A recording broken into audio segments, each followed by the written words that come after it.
11h30, soyez les bienvenus si vous nous rejoignez dans BFM Direct. L'essentiel de l'actualité, d'abord avec vous, Fanny, et cette rave party illégale dans le Morbihan, dans les conditions météo que l'on connaît. Oui, danger élevé de feux de forêt et vigilance rouge canicule.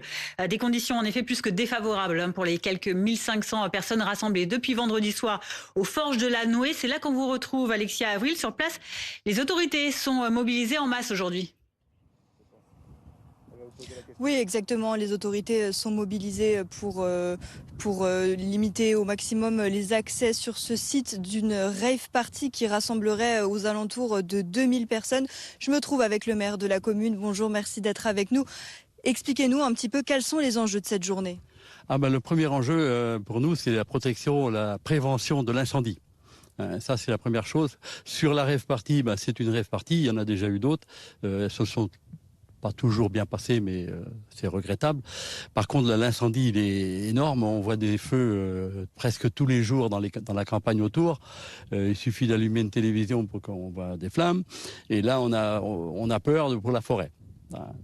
Merci beaucoup. Vous l'entendez, un dispositif très précis, particulier et surtout aussi des points de contrôle pour éviter que d'autres personnes s'introduisent sur ce site.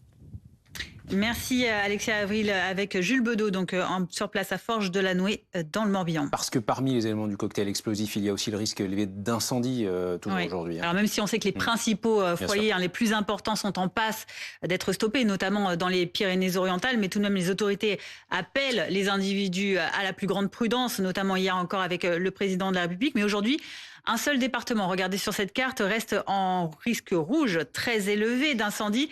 C'est la Haute-Garonne, mais presque tout le territoire, vous voyez, est en danger de niveau élevé, en couleur orange, à l'exception d'une partie à l'est, au nord et dans le sud-ouest du pays. Voilà, il faut rester vigilant. Les balles des pompiers, les feux d'artifice du 14 juillet, la canicule qui chamboule de nombreux événements cette année, sportifs aussi. Oui, sportifs aussi avec le Tour de France. On sait déjà que la première étape a été perturbée. Elle s'est déroulée sans public ni caravane le week-end dernier. Aujourd'hui, c'est la 9e étape entre Malmort et Ussel qui va devoir être adaptée également. 30 km sont supprimés de cette course prévue en Corrèze, un département concerné par la vigilance rouge canicule. Un avertissement, écoutez, nécessaire pour Marc Madiot, président de l'équipe cycliste Groupama FDJ United. Il faut aussi s'inspirer de ce qui se fait dans d'autres sports. Quand on regarde le championnat de France de football, on voit bien qu'on joue des matchs à différents horaires pour satisfaire le public et les télévisions. Donc, je pense qu'on est capable de s'adapter. Il faut bien sûr l'anticiper. On peut pas changer du jour au lendemain les horaires d'une étape, mais on peut s'adapter avec quelques mois d'anticipation. On peut modifier les horaires et permettre aux coureurs d'avoir des conditions un peu meilleures pour évoluer. Et puis à l'international, la Russie qui poursuit son harcèlement sur Kiev et le reste de l'Ukraine. Oui, avec ce nouveau bilan, 8 morts la nuit dernière. Nuit après nuit depuis le mois de juin, les bilans s'ajoutent après ces frappes de missiles russes notamment.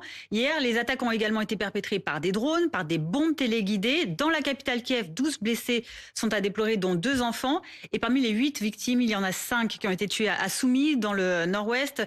Odessa a perdu 2 autres vies et un dernier décès est intervenu à Sloviansk, dans l'est de l'Ukraine. Une nouvelle fois, le président Volodymyr Zelensky a exhorté les Occidentaux à livrer rapidement des moyens de défense contre les frappes meurtrières russes qui se perpétuent. Merci beaucoup Fanny. Volodymyr Zelensky qui, sachez-le vous qui nous regardez, accorde une interview exclusive à BFM TV à retrouver en intégralité demain lundi à 19h. Entretien exceptionnel du président ukrainien accordé à Didier François, le consultant défense de BFM TV, dans les rues de